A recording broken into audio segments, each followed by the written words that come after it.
ഭാഷാ നൈപുണ്യ പരീക്ഷകളുടെ പരിശീലന രംഗത്ത് ഉന്നത വിജയം ഉറപ്പാക്കി ചുരുങ്ങിയ കാലം കൊണ്ട് ദക്ഷിണേന്ത്യയിലെ മുൻനിര സ്ഥാപനങ്ങളിലൊന്നായി നിരവധി പുരസ്കാരങ്ങൾ കരസ്ഥമാക്കിയ വിബ്ജോർ കൊട്ടിയൂരിലും പ്രവർത്തനം ആരംഭിച്ചു. കൊട്ടിയൂർ പഞ്ചായത്ത് ഓഫീസിന് സമീപത്ത് പ്രവർത്തനം ആരംഭിച്ച വിബ്ജോർ ഇൻസ്റ്റിറ്റ്യൂട്ടിന്റെ ഉദ്ഘാടനം കൊട്ടിയൂർ ഗ്രാമപഞ്ചായത്ത് പ്രസിഡന്റ് റോയി നമ്പുടാകം നിർവഹിച്ചു. കാര്യങ്ങൾ ബഹുമാനപ്പെട്ട അച്ഛൻ പറഞ്ഞു കഴിഞ്ഞു. അതോടൊപ്പം ജെയിംസ് ഇവിടുത്തെ സാഹചര്യങ്ങളെ പറ്റിയും പറഞ്ഞിരുന്നു.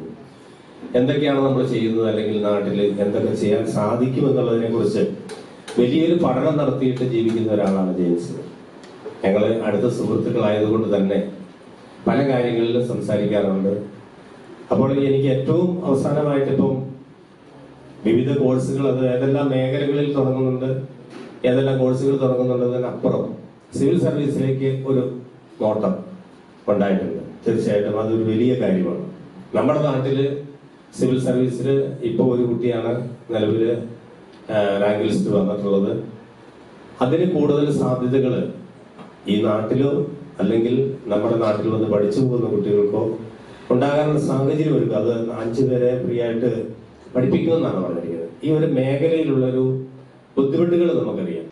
VIBGYOR institute director K A James, Kottiyoor Saint Sebastian പള്ളി വികാരി ഫാദർ സജി പുഞ്ചയിൽ, ഗ്രാമപഞ്ചായത്ത് വൈസ് പ്രസിഡന്റ് ഫിലോമിന തുമ്പൻതുരുത്തി, ഗ്രാമപഞ്ചായത്ത് അംഗങ്ങളായ ബാബു മാങ്കോട്ടിൽ, ഉഷ അശോക് കുമാർ, എസ് ജെ തോമസ്, തങ്കച്ചൻ കുന്നുംപുറത്ത്, സുനിത ജെയിംസ് തുടങ്ങിയവർ സംസാരിച്ചു. Highvision news, Kelakam.